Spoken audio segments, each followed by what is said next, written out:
أعوذ بالله من الشيطان الرجيم بسم الله الرحمن الرحيم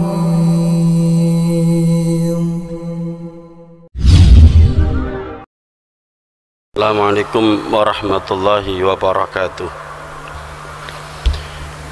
Innal hamdalillah nahmaduhu wa nasta'inuhu wa nastaghfiruh wa na'udzu billahi min shururi anfusina wa sayyiati a'malina may yahdihillahu fala mudilla lahu wa may yudlilhu fala hadiyalah. Asyhadu an la ilaha illallah wahdahu la syarika lah wa asyhadu anna Muhammadan abduhu wa rasuluh alladzi la nabiyya wa la rasula ba'da. Ya ayyuhalladzina amanu taqullaha haqqa tuqatih wa la tamutunna illa wa antum muslimun. Wa qala Rasulullah sallallahu alaihi wasallam fa inna ahsanal hadithi kitabullah wa khairal hadi hadyu Muhammadin sallallahu alaihi wasallam wa syarrul umuri muhdatsatuha fa inna kulla muhdatsatin bid'ah wa kulla bid'atin dhalalah wa kulla dhalalatin finnar. Para jamaah yang dirahmati oleh Allah, alhamdulillah kita bersyukur kepada Allah Subhanahu wa taala pagi hari ini bisa hadir di Masjid Mujahidin ini untuk melaksanakan sholat subuh berjamaah. Kita lanjutkan dengan thalabul ilm. Mudah-mudahan kehadiran kita ini mendapatkan ridha barokah dan ilmu yang bermanfaat. Amin ya rabbal alamin. Jamaah yang dimuliakan oleh Allah, kita lanjutkan kajian kita dari kitab Al-Adabul Mufrad. Terakhir hadis ke-34 yaitu tentang dakwahnya Abu Hurairah kepada ibu kandungnya supaya masuk Islam karena ibunya masih beragama Nasrani, tapi ibunya menolak. Terus beliau dakwai dan terus beliau minta untuk didoakan Rasulullah supaya ibunya dapat hidayah. Qadarullah, alhamdulillah ibunya masuk Islam. Dan kemudian dia mendatangi lagi kepada Rasulullah, ya Rasulullah, doakanlah untuk saya dan ibu saya. Kemudian Rasulullah mendoakan keduanya, Allahumma abduka Abu Hurairah wa ummuhu, ya Allah, hambamu Abu Hurairah beserta ibunya, ahabbahuma ilan nas, mudah-mudahan manusia mencintai keduanya. Jadi jamaah yang dimuliakan oleh Allah, dari hadis ini bahwa tidak ada kenikmatan yang terbesar kecuali hidayah Allah Subhanahu wa taala. Sebaliknya tidak ada kesengsaraan, penderitaan, kecelakaan yang terbesar kecuali orang itu kufur kepada Allah Subhanahu wa taala. Dan ketika kita melihat orang terdekat kita, lebih-lebih kedua orang tua kita dalam keadaan kesesatan, maka kita jangan berhenti untuk mendakwahinya, sekaligus berdoa kepada Allah mudah-mudahan dapat hidayah atau minta didoakan orang lain. Kemudian selanjutnya hadis 35, hadis itu hadis dhaif, maka kita langsung selanjutnya hadis 36, yaitu sebuah asar perkataan sahabat. Hadatsana Ahmad bin Yunus, menceritakan pada kami Ahmad bin Yunus, qala dia berkata, hadatsana Abu Bakar, menceritakan pada kami Abu Bakar, an Asim dari Asim, an Abi Salih dari Abi Salih, an Abi Hurairah dari Abu Hurairah, turfa'u lil maiti ba'da mautihi darajatahu. Ada seorang mayit yang dia ini dinaikkan derajatnya oleh Allah Subhanahu wa taala. Kemudian fayaqul, ay rabbi, wahai Allah, wahai Rabb, ayu syai'in hadhihi, mengapa engkau menaikkan derajatku ini. Faqala, lalu Allah pun berfirman menjawab, waladuka istaghfaralak, anakmu telah mendoakan supaya kamu mendapatkan ampunan Allah. Anakmu telah membacakan istighfar untukmu.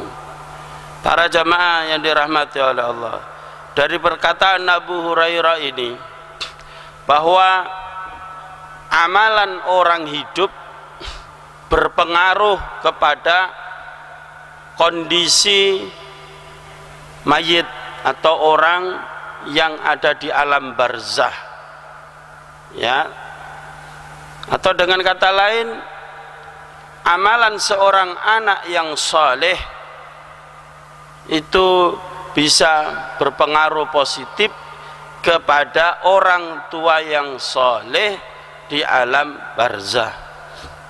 Jadi anaknya ini saleh, orang tuanya saleh, artinya orang tuanya muslim. Tapi kalau orang tuanya kafir, tidak bisa ada pengaruh, ya. Makanya sekuat tenaga Abu Hurairah tadi berusaha sedemikian mungkin untuk mendakwahi orang tuanya supaya masuk Islam. Begitu pula Nabi SAW, yaitu mendakwahi pamannya Abu Thalib. Namun Allah berkehendak lain, ya, Rasulullah tidak diperkenankan atau doanya tidak diperkenankan oleh Allah, permintaannya itu. Jamaah yang dimuliakan oleh Allah, jadi anak soleh itu aset, ya, aset bagi kita.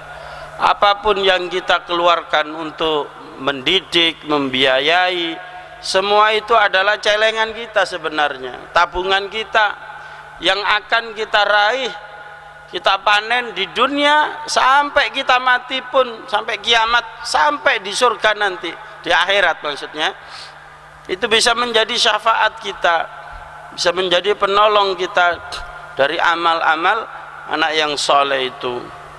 Maka dari itu para jamaah yang dirahmati oleh Allah, mari kita didik sebaik-baiknya anak-anak kita menjadi anak-anak yang soleh. Jadi si orang tua ini dinaikkan derajatnya oleh Allah di akhirat, di alam kubur, itu karena permohonan ampun untuk ayahnya keluar dari lisan anaknya yang masih hidup. Jadi kalau kita punya orang tua yang yang sudah meninggal dunia, banyak-banyaklah kita bacakan istighfar untuk diri kita, untuk mereka orang tua kita yang sudah meninggal itu, karena itu berpengaruh, ya. Kalau Allah ampuni dosanya, naik derajatnya. Terus kita bacain istighfar lagi, naik derajatnya.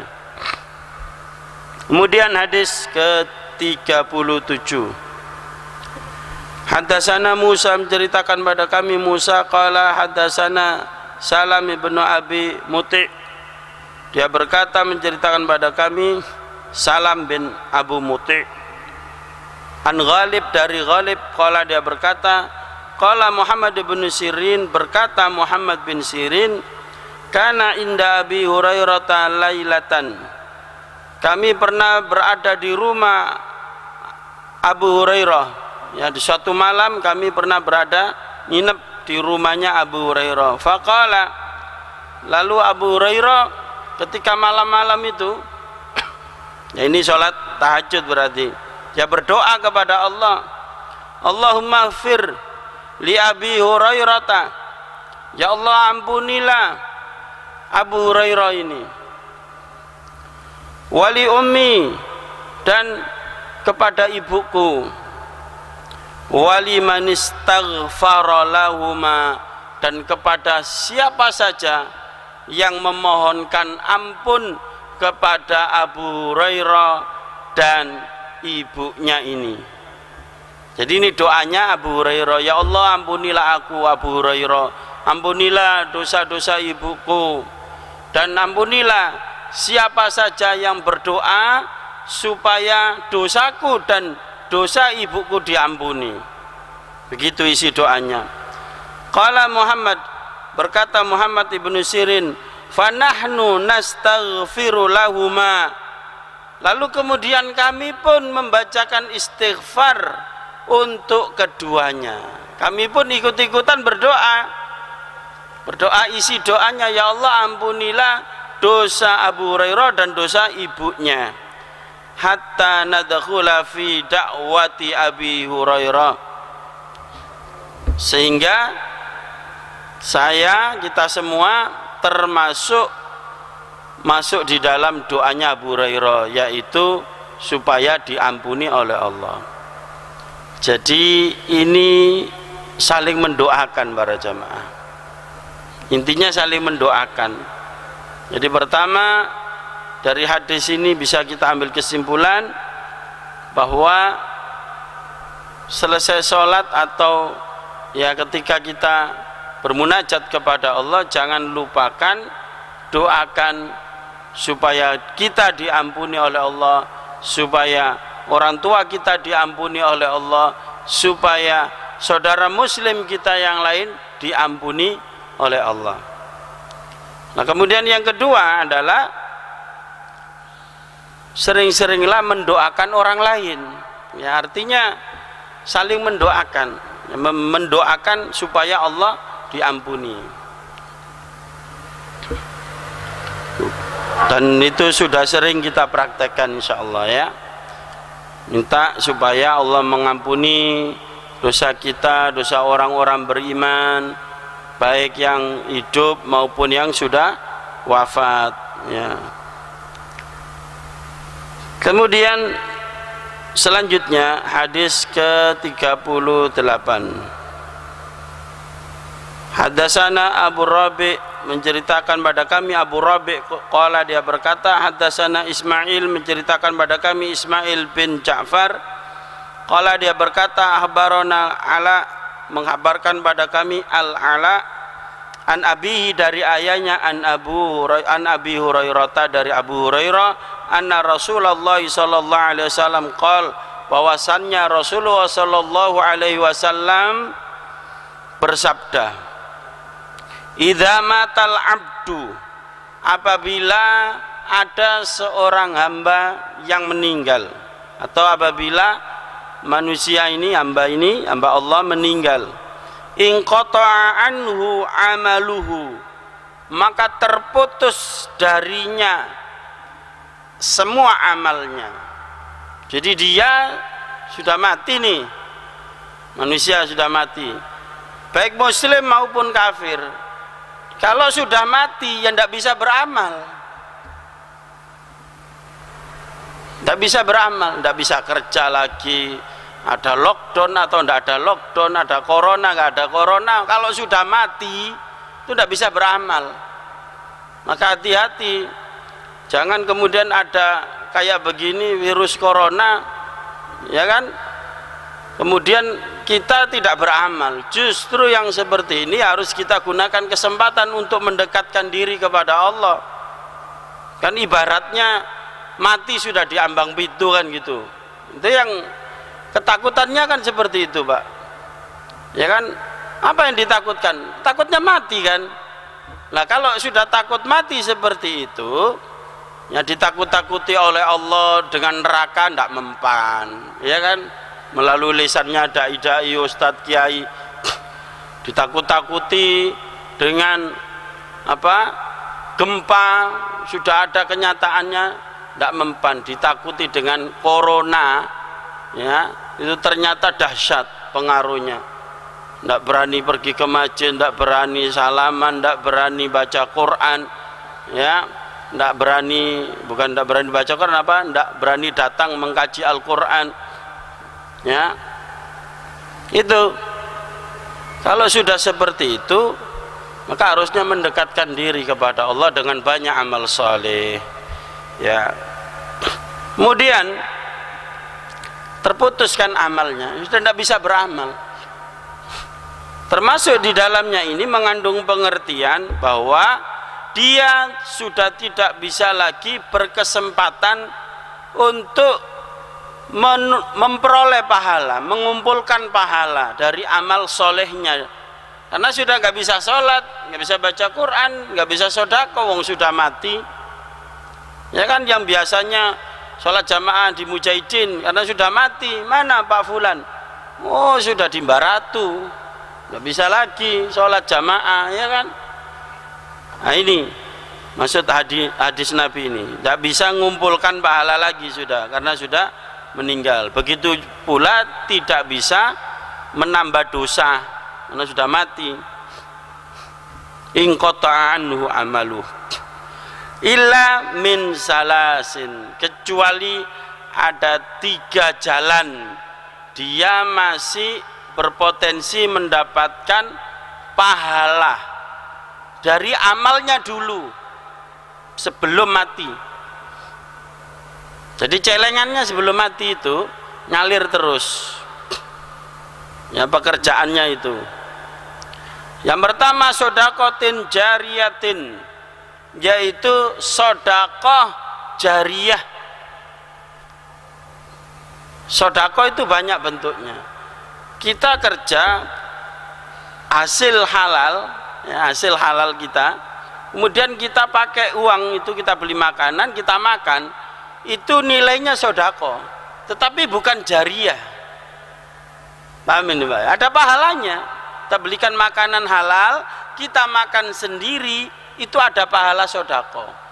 Kita berikan kepada anak istri, pahala sodako, tapi bukan jariyah. Yang jariyah itu apa? Yang kemanfaatannya langgeng, kontinu terus menerus, bisa dinikmati banyak orang.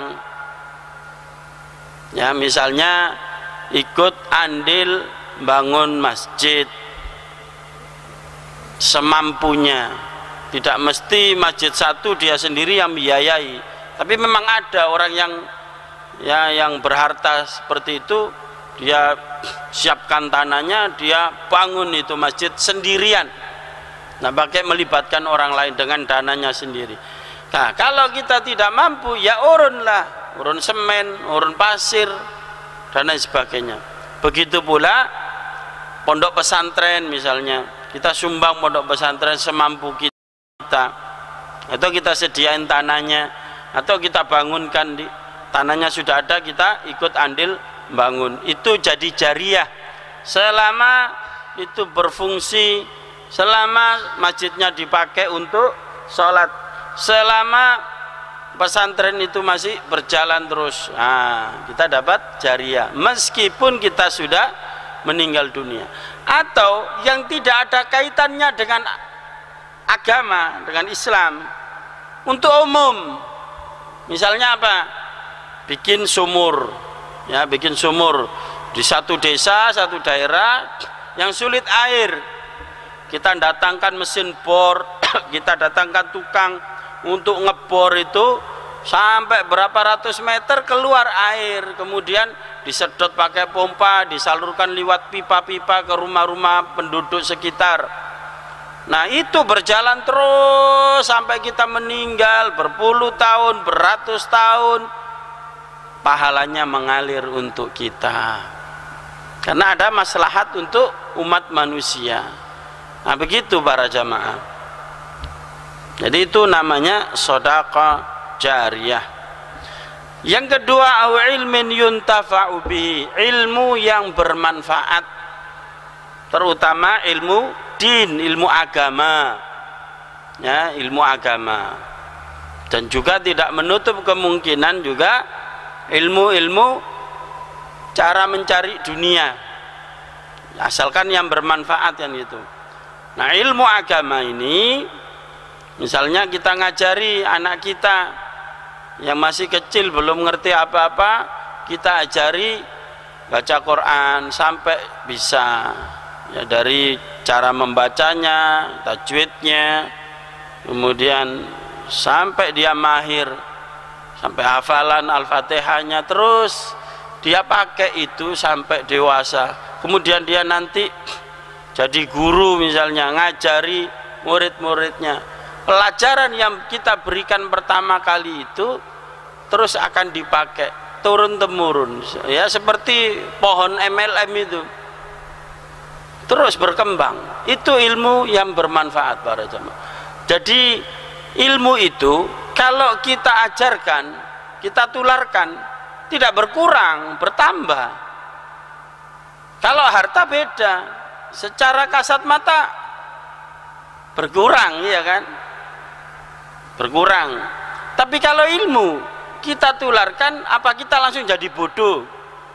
Ada murid belajar ke kita, kita ajari sudah bisa Al-Fatihah misalnya, datang lagi belajar Al-Fatihah. Apa Al-Fatihah yang ada dalam kolbu kita itu lantas hilang? Kan enggak, justru bertambah ke sana, bukan pindah, ya, bukan pindah, tapi dikopas, dikopi dari sini masuk ke kolbunya dia, terus semakin banyak semakin banyak. Itu ilmu yang bermanfaat.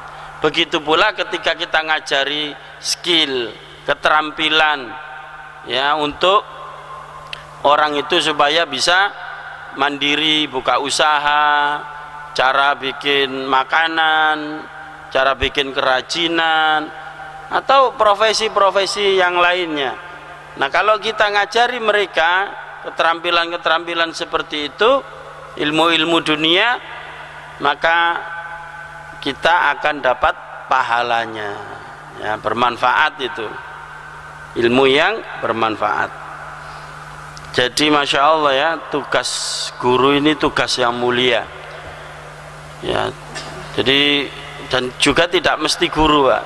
Semua orang itu guru memang, paling tidak guru bagi dirinya. Ngajar kan, ngajari anaknya, ngajari keponaannya, apalagi menjadi guru di sekolahan atau pesantren. Nah, ilmu yang bermanfaat. Ini sekolahan diliburkan aja gurunya masuk, kira-kira yang dikerjain apa, Pak? Sekolahnya libur sampai tanggal 29 Mei, guru-gurunya disuruh masuk. Masuk, ngajari apa? Kan liburnya supaya murid tidak kena virus corona. Gurunya masuk, berarti gurunya ini kebal corona atau gimana? Itu guyonannya, Pak, ya. Betapa mulianya guru itu, ya. Masya Allah, muridnya libur, dia datang ke sekolahan, apa enggak khawatir kena corona, kan gitu. Jamaah yang dimuliakan oleh Allah, yang ketiga, selanjutnya, yang ketiga, setelah ilmu yang bermanfaat, awaladin sholihin yad'ulah, atau anak yang soleh, yang selalu mendoakan orang tuanya. Ingat Bapak Ibu hadirin sekalian, bukan anak pinter, bukan anak yang rapot matematikanya 10, fisika, kimia, biologi, bahasa Inggris 10, bukan. Itu anak pinter, anak cerdas, tapi belum tentu soleh. Yang diharapkan kita itu punya kader, punya anak yang soleh. Ini yang bermanfaat untuk kita di dunia maupun di akhirat. Sudah banyak contohnya, anak pinter begitu sudah berumah tangga, keluar dari rumah kita lupa wong tuai dipinteri. Naudzubillah min dzalik. Naudzubillah. Kalau anak soleh, walaupun sudah berumah tangga, tetap berbakti sama orang tuanya. Lebih-lebih anak laki-laki selalu ingat, selalu bertanggung jawab kepada ibunya, kepada bapaknya. Begitu para jamaah. Juga anak perempuan, kalau dia solehah, sudah berumah tangga, memang hak orang tua lepas, ini hak suaminya. Tetapi kalau dia anak yang solehah, mendorong suaminya supaya hormat dan berbakti kepada orang tua suaminya dan juga orang tuanya sendiri, bukan malah memisahkan suaminya dengan ibu kandungnya, ibu kandung suami. Tidak boleh. Itu jadi nanti menantu perempuan versus mertua perempuan. Nah, Kalau ini anak solihah, istri yang solihah, mendorong suami untuk bakti sama ibu kandungnya dan bakti kepada orang tuanya atau mertuanya. Begitu para jamaah. Jadi anak soleh itu, kita punya aset anak soleh, nggak ada ruginya. Gimana langkahnya? Mudah, tapi banyak orang Islam tidak mau menempuhnya. Pertama, dia di samping ya kasih nama yang baik dan sebagainya itu sudah lewat ya. Pertama, diajari tauhid, diarahkan pendidikan kepada tauhid. Sebab tidak akan mungkin jadi anak soleh kalau dia syirik. Tidak mungkin Allah saja dikhianati, apalagi orang tuanya. Jadi bertauhid kepada Allah. Yang kedua, ajarkanlah adab sebelum ilmu yang lain, baik ilmu agama maupun ilmu umum. Ini penting para jamaah. Sebab kalau kita punya anak minus adab, dia pinter, wah bahaya, keluar dari lisannya caci maki, menghina, menyalahkan tanpa ada solusi. Ya, baru ikut pengajian beberapa saja orang tuanya disalahin. Memang orang tuanya salah, disalah-salahin, dihina, dicaci maki, sampai ditahdir, artinya disiwak, tidak mau tegur sapa, jawab salamnya aja tidak mau. Naudzubillah min dzalik. Nah, kenapa? Karena su'ul adab, ya, adabnya buruk, tidak mengerti adab. Maka belajar pertama kali itu ya belajar adab, belajar akhlak kepada Allah, kepada Rasulullah, kepada sesama manusia. Ini berakidah yang lurus, berakhlak mulia, kemudian diajari ibadah yang benar, yang sesuai dengan sunnah. Maka tiga modal ini para jamaah yang dirahmati oleh Allah, ini membentuk anak yang saleh. Nah gitu. Jadi inilah jamaah yang dimuliakan oleh Allah. Dari hadis ke-38 ini dapat kita simpulkan, kita masih bisa berkesempatan mendapatkan pahala sebanyak-banyaknya meskipun kita sudah nggak aktif, ya, karena sudah mati, sudah meninggal, lewat jalan sodako yang kita keluarkan sekarang. Maka jangan malas-malas, enggan, apalagi pelit untuk mengeluarkan harta di jalan Allah untuk jariah. Kedua, jangan pelit ilmu. Kalau punya ilmu, ajarkan kepada yang lain. Buat apa kita simpan, kita bawa mati? Ajarkan kepada manusia. Kadang ada orang itu ditanya apa, tidak mau jawab, padahal dia tahu, oh ini rahasia perusahaan. Rahasia perusahaan dibawa sampai mati. Cobalah ditularkan. Kenapa? Karena punya prinsip. Dia tidak mau nularkan kepada saudara muslimnya ilmu ini, ilmu yang bermanfaat, karena dia punya prinsip. Apa prinsipnya? Fastabikul khairat, berlomba-lomba dalam kebaikan. Wong dianggap saudara muslimnya ini rival itu musuh. Dalam perlombaan kan ada menang ada kalah kan. Itu ayat untuk orang kafir. Kita orang Islam fastabil khairat dengan orang kafir. Kalau orang kafir bisa baik, kenapa kamu tidak bisa lebih baik dari dia? Begitu harusnya. Rival kita itu orang kafir. Kalau sesama mukmin, ayatnya yang dipakai itu adalah ta'awanu 'alal birri wat taqwa. Tolong menolong, sharing, kerjasama. Bukan berlomba, bekerja sama. Kalau berlomba disikut, ditendang gitu. Tetapi kalau ta'awun, saling tolong menolong dalam kebaikan, dalam ketakwaan, dalam kesabaran, maka tidak ngerti kita ajari. Begini loh, ajari keterampilan, ajari apa supaya maju bareng. Bukan kita pengen menang sendiri lalu yang lain ditekan, tidak seperti itu Islam mengajarkan. Maka ajarkan ilmu, apapun yang kita punya yang manfaat, jangan pelit. Yang ketiga, yang terakhir adalah anak yang salih, ya. Maka kata Rasulullah di hadis yang lain, Ya, Rasulullah bertanya kepada sahabat, ya Rasulullah, Rasulullah bertanya begini, wahai tahukah kamu siapa orang yang mandul itu? Sahabat menjawab dengan pandangan umumnya orang ya seperti kita juga. Orang yang mandul itu ya Rasulullah orang yang tidak punya anak, tidak punya keturunan, itu orang mandul. Oh salah, orang mandul itu tidak seperti itu. Orang mandul kata Rasulullah punya anak, tapi anaknya tidak ada manfaat untuk agama. Jadi tidak bermanfaat untuk agama, tidak mau mempelajari agama, tidak mau mengamalkan agama, apalagi bakti sama orang tua, tidak mungkin. Minus agama, minus ilmu din, tidak bisa.